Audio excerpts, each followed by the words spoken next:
Okay, so for this week, I would like to try a different strategy, which is called nonviolent communication, to be able to work through your issue.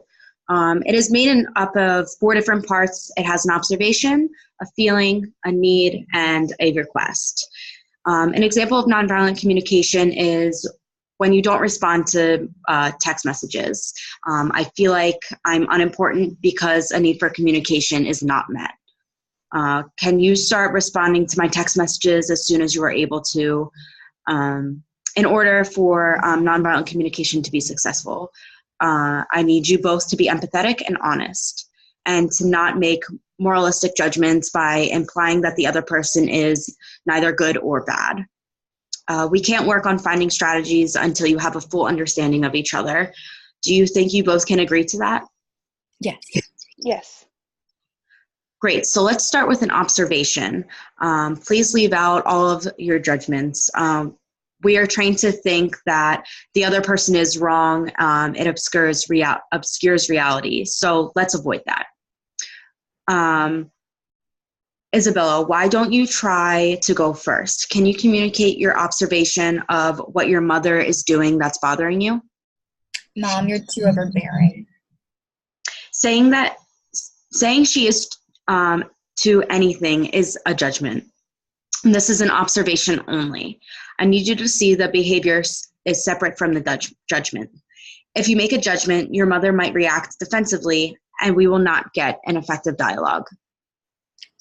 Mom, you will only be my son.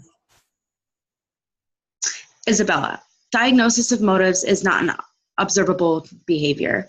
Can we try this again? What exactly does your mother do that bothers you? I want to spend weekends with my friends, but my mom says I should be at home studying or spending time with the family. Great. Rosalita, can you respond by stating an observation about the situation that is bothering you? The problem with Isabella is that she is forgetting where she came from and throwing her life away. Can you try to say that again without making a diagnosis? Every time I ask her to have dinner with the family, she eats as fast as possible and then leaves immediately to see her friends. Let's stay away from exaggerations so that we can remain objective. Can you try this one more time? I'll try. The last 4 Saturdays, my daughter has finished dinner before the rest of the family. While we are all still eating, she goes out with her friends. When dinner is over and her brother is studying, she's still out with her friends. Thank you. That was much better. We are going to move on to the feelings part. Feelings helps us evaluate our needs. Isabella, you said that you want to spend the weekends with your friends, but your mother says you should be at home studying and spending more time with the family. Can you describe on how that makes you feel? She makes me feel like a failure.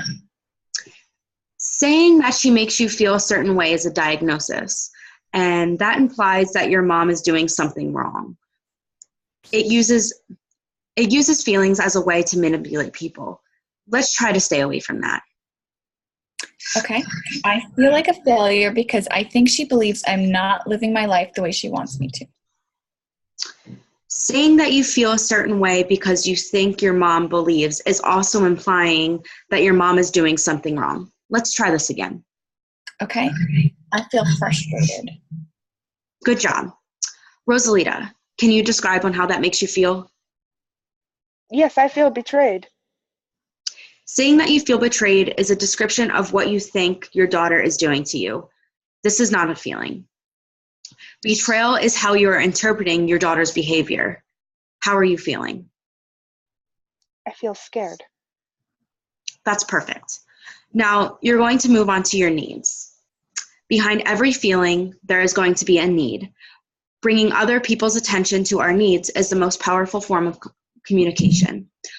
I want you to both keep in mind that all human beings have the same needs, but we all have different strategies for getting those needs met.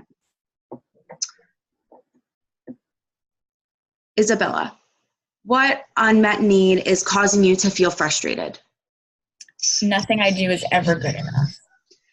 Can you try to state this again with your unmet need? Try stating it with a phrase using I need. I need to belong. When my mom says I should be at home studying or spending time with the family, I feel like she doesn't want me to make new friends and fit in. Great job. Rosalita, what unmet need is causing you from feeling betrayed? I need to know that she's not going to forget about our culture, and I need to know that she's not going to fail out of school. Can you express your need without bringing your daughter into it?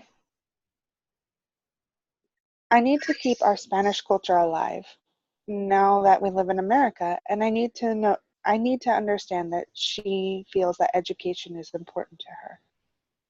That's perfect. The next step that we're going to do is our request.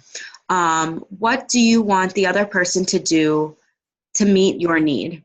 The request should be positive.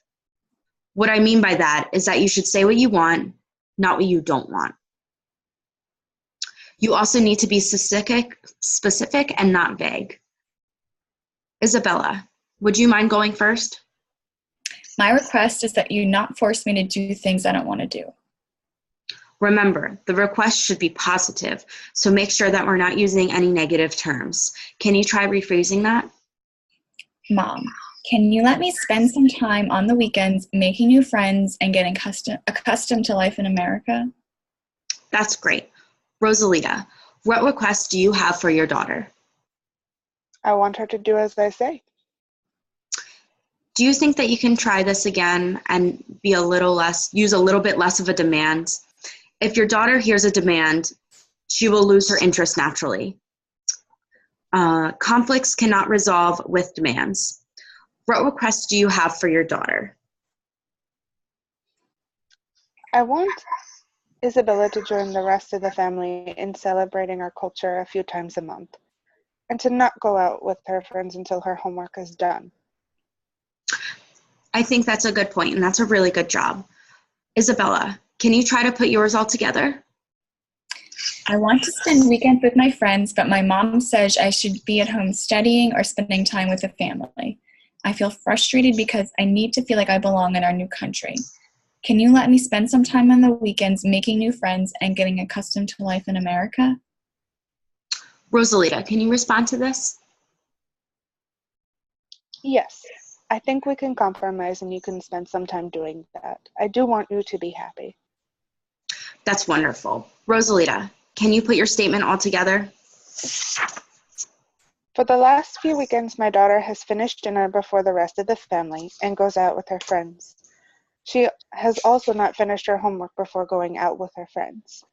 I feel scared because I want our Spanish culture to be remembered now that we live in America, and I need education to be a priority.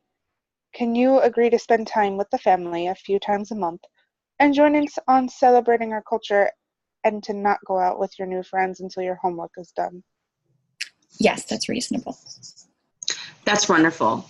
I want you guys to try this technique in the future when you are having your disagreements. If you start to feel that you are being criticized, take a step back and think of what the other person might be feeling or needing. Thank you for meeting today. You guys did really well.